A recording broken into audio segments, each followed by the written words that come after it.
Minha diretoria, durante a transmissão da vitória do Palmeiras hoje no Morumbi, o Milton Leite deu ali uma cutucada no Abel, e eu tô com o Milton Leite nessa aí. Pelo seguinte, nós temos um histórico, eu sou de São Paulo, tá? Eu moro no Rio de Janeiro, mas eu sou de São Paulo.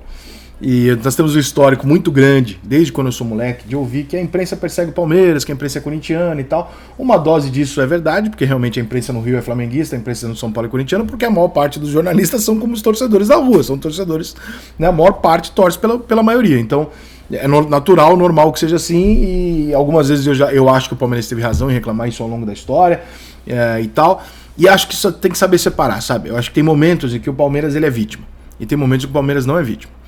No caso do Abel Ferreira, o Abel é um puta de um treinador. Mas assim, o que ele faz com o Palmeiras hoje, ninguém passa nem perto de fazer. Nem perto no futebol sul-americano. O Palmeiras é consistente, o Palmeiras ganha jogando mal, o Palmeiras ganha jogando bem, o Palmeiras ganha jogando no contra-ataque, o Palmeiras ganha tendo que tomar a iniciativa do jogo, o Palmeiras ganha de todos os jeitos. É extremamente competente o trabalho do Abel, e isso não está em questão.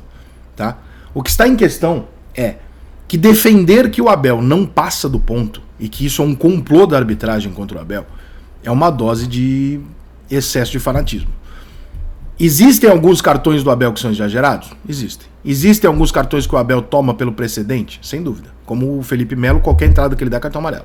Você paga pelo teu passado. E se você não gostar disso, ou se case com uma prostituta, ou reclame lá que você não merece o crédito que você tem no cartão de crédito. Então, todo mundo, até o seu passado, ele constrói a tua credibilidade e boa parte do que você tem do seu presente e do seu futuro.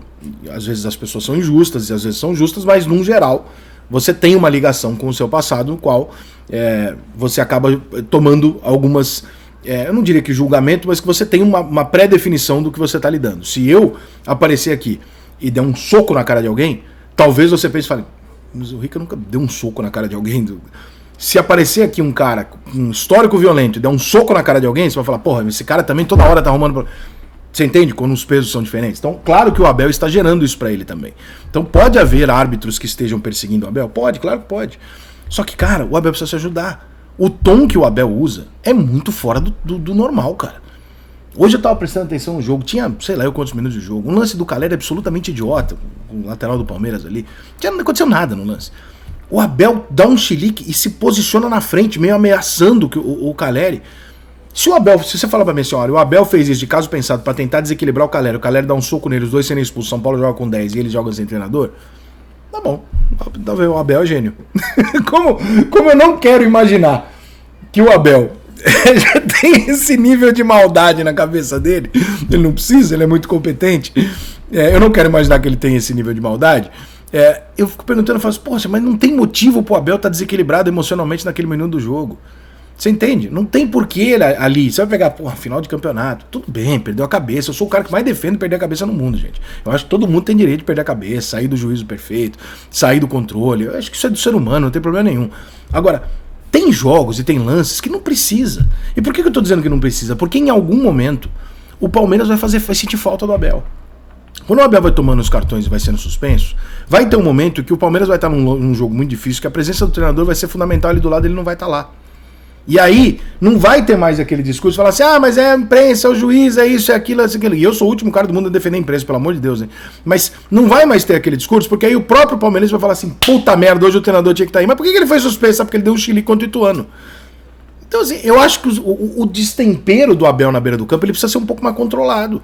Ele pode ficar puto com os lances, tudo bem, a arbitragem do Brasil é uma merda mesmo, tá tudo certo. Mas a dose dele é muito acima dos outros, cara. É uma coisa muito... Se você olhar pra ele e pro treinador adversário, é brutal a discrepância. Não é uma coisa... Você falar, por exemplo, Jorge Jesus. Jorge Jesus era um cara tão eufórico quanto o Abel na beira do campo. Grita, o cara... Ele não tomava os cartões, ele não dava tanto problema quanto o Abel dá. Por quê? Porque talvez ele não fosse pro árbitro com aquele gestual que o Abel faz. Não é nem às vezes nem o que o Abel está dizendo. Que o Abel pode ter razão no que ele está dizendo. O que eu acho é que tem uma discussão idiota, às vezes, que é assim, o palmeirense está discutindo se o Abel tem razão ou não. O Abel pode estar certo em todos os casos. Não tem problema. O ponto é a maneira com que ele vai na direção do árbitro. É normal. Se você fosse o árbitro, você daria o cartão. Por quê? Porque você tem que se proteger. Você é a autoridade máxima do jogo. Se com 10 minutos de jogo o treinador vem na minha direção, aos berros, gesticulando, entrando no gramado para discutir comigo, o que eu vou fazer? Eu vou dar um cartão amarelo para ele parar. Porque se ele não parar, ele vai jogar a torcida inteira contra mim e esse jogo vai ser um inferno. E talvez, em alguns momentos, seja a intenção do Abel, seja uma malandragem do Abel, falar que eu vou jogar o estádio inteiro contra essa arbitragem e vou pressionar o cara. Pode ser, eu não acho que o Abel vai pensar numa coisa dessa. Mas tem gente que acredita, tá? Eu fiz a live hoje depois do jogo, teve um monte de palmeirenses falando, não, é que você não percebeu, o Abel faz esse tipo de propósito, isso é parte do jogo, ele usa isso pra ganhar o jogo. Eu falo, pô, cara, não acredito que o Abel...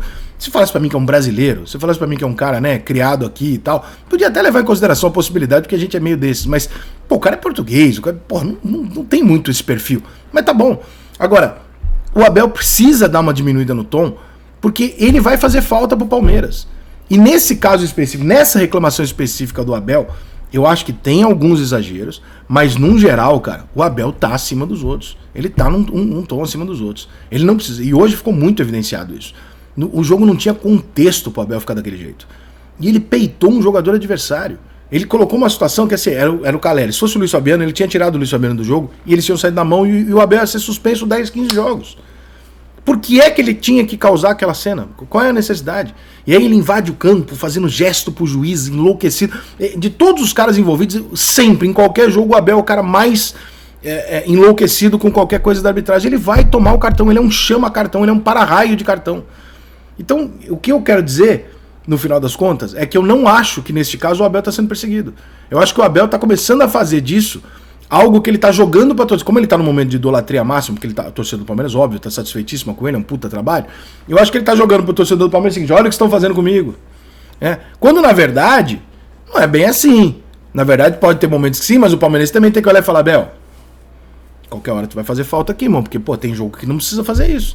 Tem momento que não precisa fazer isso, no tom que ele fez. Hoje, cara, nós ficamos isso aqui, de ter uma briga histórica. E se o Caleri reage? E se o Caleri está destemperado, ou se é um Luiz Fabiano da vida, e dá um empurrão e joga o Abel no chão? Vocês imaginam a pancadaria que ia ter gerado no estádio? O que aconteceu, gente? Qual foi a falta? Qual foi o absurdo para aquilo? E hoje é só um exemplo, entendeu? E aí, às vezes, você pega lá no Palmeiras Ituano, o Abel é expulso porque ele enlouqueceu com uma falta não marcada na lateral. Abel, dá uma segurada, irmão. Porque tem uma parte disso você tem razão na reclamação, a outra parte disso é você que está causando. E tapar o sol com a peneira e querer achar que o Abel ou está 100% certo ou 100% errado é uma grande bobagem. Porque você não corrige os pequenos problemas. E uma hora o Palmeiras vai sentir falta disso. Então eu não acho que esteja... Eu tô mais com o Milton Leite nessa do que com alguns mais eufóricos palmeirenses de achar que é um complô nacional contra o Abel. Eu acho que o Abel passa do ponto e passa quando não precisa, muitas vezes. Quando precisa, tudo bem. Uma final, um clássico, foda-se. Pode ter todo o direito de perder a linha. Mas tem hora que não...